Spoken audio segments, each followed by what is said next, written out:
శ్రీమాత్రే నమః.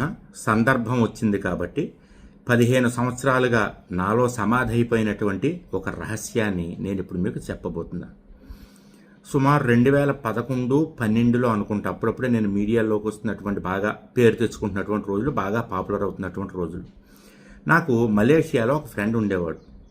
వాడు నాకు ఫోన్ చేసి, ఒక మలేషియా యూనివర్సిటీ నీకు గౌరవ డాక్టరేట్ ఇద్దాం అనుకుంటుందన్నా, నువ్వు తీసుకోవాలి, మన తెలుగు వాళ్ళు కూడా చాలామంది ప్రపోజ్ చేసాం నీ పేరు అన్నాడు. సరే అని చెప్పని అక్కడికి వెళ్ళి ఆ డాక్టరేట్ తీసుకుని ఆనందంగా వచ్చి, తర్వాత పూజా టీవీలో కానీ మా ఇంటి మీద బోర్డు కానీ డాక్టర్ చిర్రావూరి అని పెట్టుకున్నాం. ఎంత ఆనందం అసలు, డాక్టరేట్ రావడం అంటే మాటల ఎంత ఆనందం కదా. డాక్టర్ చిర్రావూరి అని పెట్టుకున్నాం.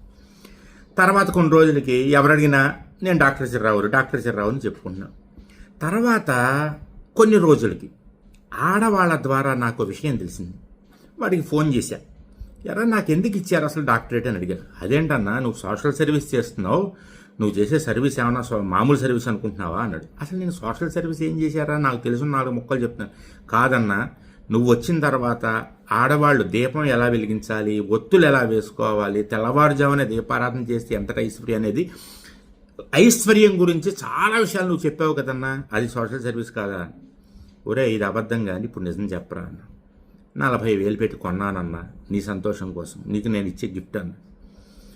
వెంటనే తర్వాత రోజే 40,000 రూపాయలు వాడికి ట్రాన్స్ఫర్ చేసేసి, ఆ డాక్టరేట్ ఇచ్చినటువంటి పేపర్ ఉంటుంది కదా, ఆ సర్టిఫికెట్, దాన్ని అగ్నిలో కాల్చేసా.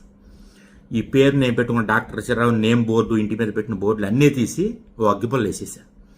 అప్పుడు ఆ అమ్మవారికి దండం పెట్టుకున్న, అమ్మ తెలియక పొరపాటు చేశానమ్మా, ఒక బిరుదును కొనుక్కున్నా నేను, ఇక మీదట ఎప్పుడూ కూడా ఈ కొనుక్కునేటటువంటి బిరుదులు కానీ, ఆయాచితంగా ఉచితంగా వచ్చేటటువంటి బిరుదులు కానీ నేను తీసుకోను అని ఆవిడకి మాట ఇచ్చా.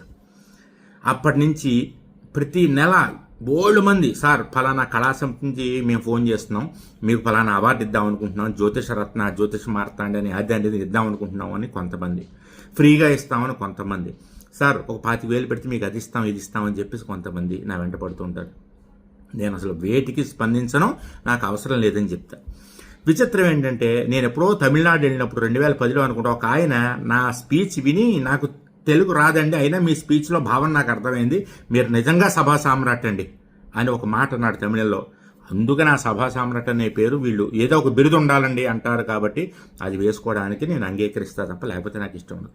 ఈ మధ్యకాలంలో డాక్టరేట్ని అడ్డం పెట్టుకుని వైద్యాలు చేసేస్తున్నట్టు ఇలాంటి పిచ్చి డాక్టరేట్ని, వాళ్ళని చూసి జాలిపడాలి, వాళ్ళని సమాజం నుంచి వేలయ్యాలి.